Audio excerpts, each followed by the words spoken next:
This example is a left-tailed z-hypothesis test for a proportion example. So suppose a credit card company found that 17% of customers did not pay their bill by the due date. A manager at the company suggests that printing on a colored piece of paper might make the bill stand out from your standard white paper that comes in lots of pieces of mail. To investigate whether the colored paper will improve the delinquent rate, not paid by the due date of course, a random sample of 600 customers were sent bills on colored paper. Among this group, 82 did not pay the bill by the due date. So using a 5% level of significance, should you conclude that the colored paper will improve the delinquent rate? Keep in mind that in a hypothesis test you want to follow our standard 5 steps. So we'll begin with step 1 and move through these, including step 5, so you see a validity check.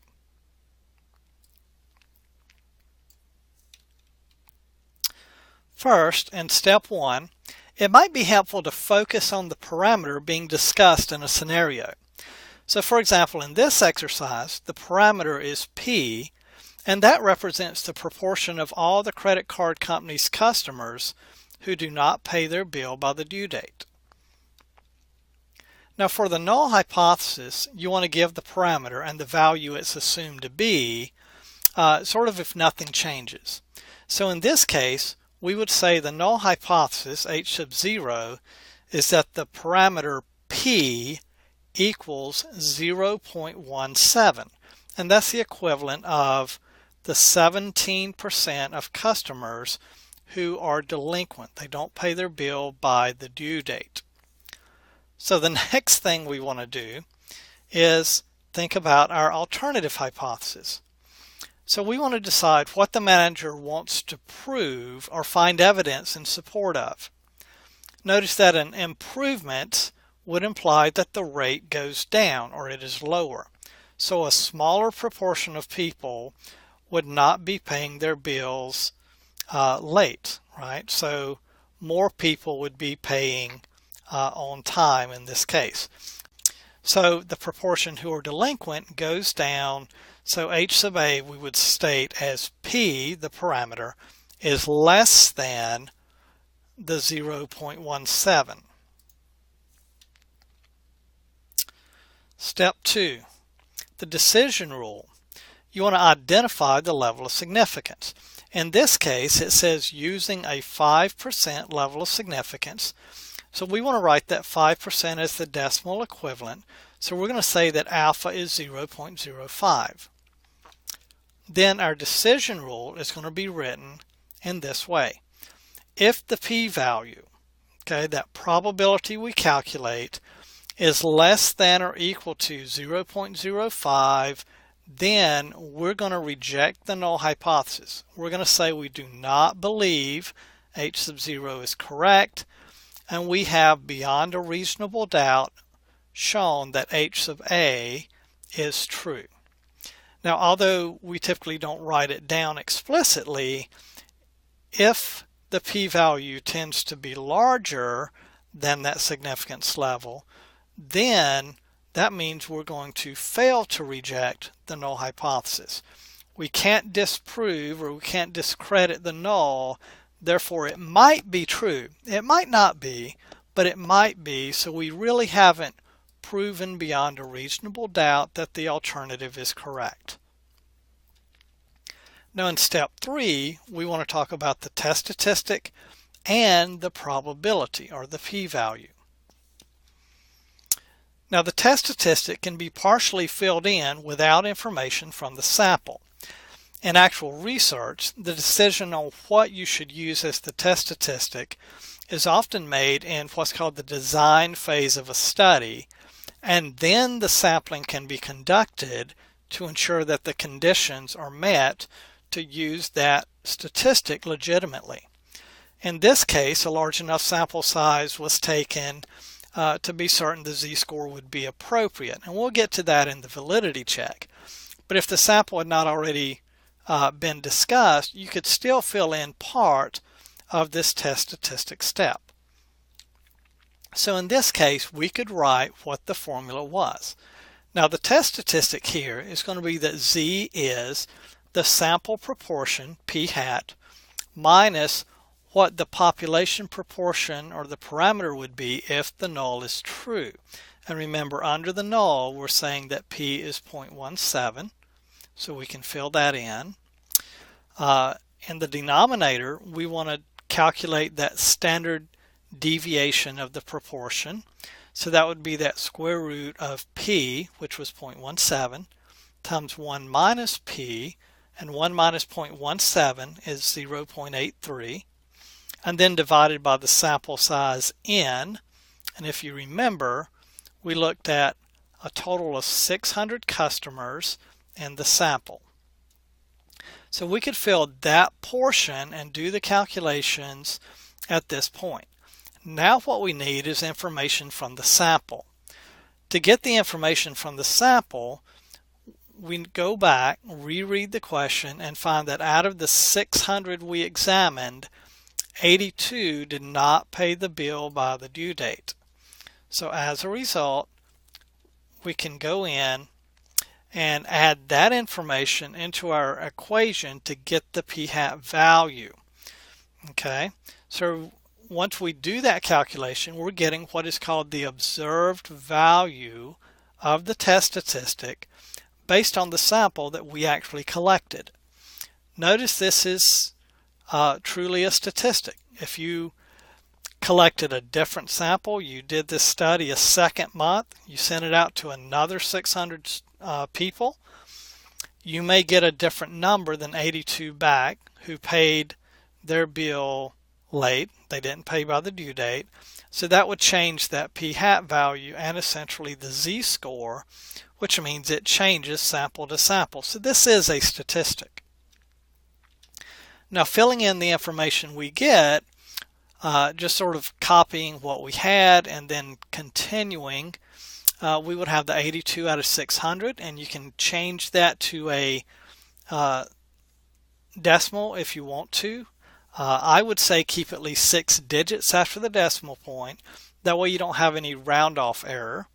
So if you plug that in, the 0.136667 minus the 0.17 gives you negative 0.0 and then repeating threes.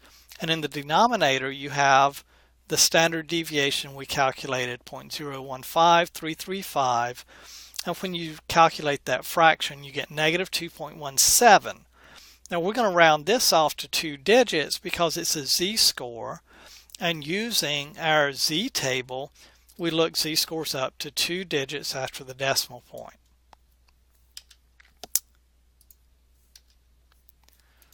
Now the probability. Since HA is attempting to show the value of P will be smaller using colored paper. Remember, HA said P is less than 0.17. Then a sample proportion that is this small, that we got, right, 82 out of 600, 0.136667, or even smaller, would support the alternative hypothesis. It makes us believe the alternative hypothesis. Imagine if instead of the sample proportion being that 0.136667 number, it had been even smaller, maybe 0.1 or 0.08 or even something smaller.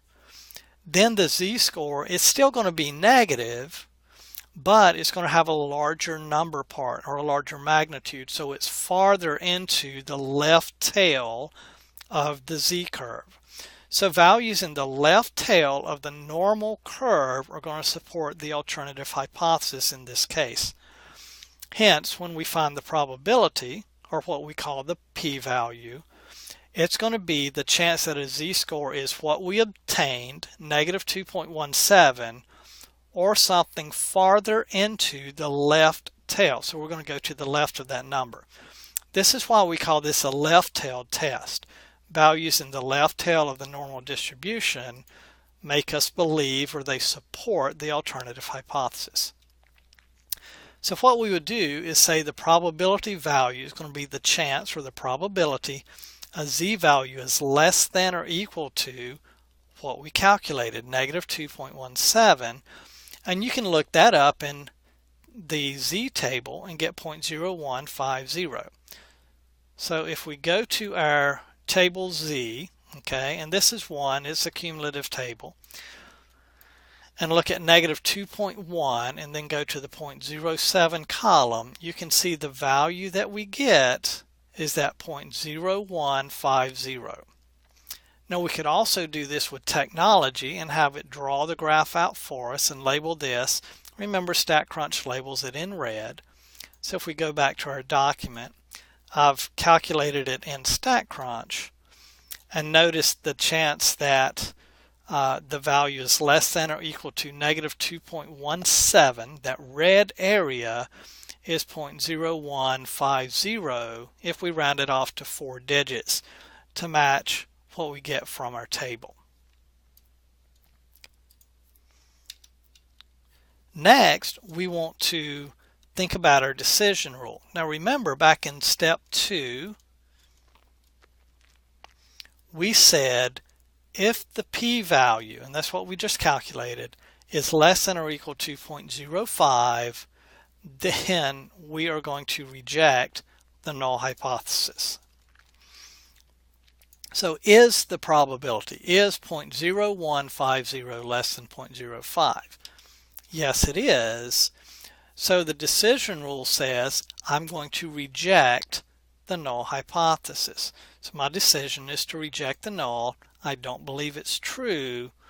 So since I've sort of disproved the null, I believe the alternative. And that's what I want to say in my summary or my conclusion statement. So at the 0.05 level of significance, there is significant evidence. I was able to prove it to conclude what? The percentage or the proportion of all delinquent customers, those who are not paying their bill by the due date, if bills are sent on colored paper, would be lower than 17% as a percentage, or lower than 0.17 if you wanted to stick with a proportion. Now the last thing we could do is consider what we call the validity check. Is all of this valid? Basically what we did back here was we said, okay, we're going to calculate this value, this z-score, and we're going to treat it as if we can find this probability and 0.0150 is the right number.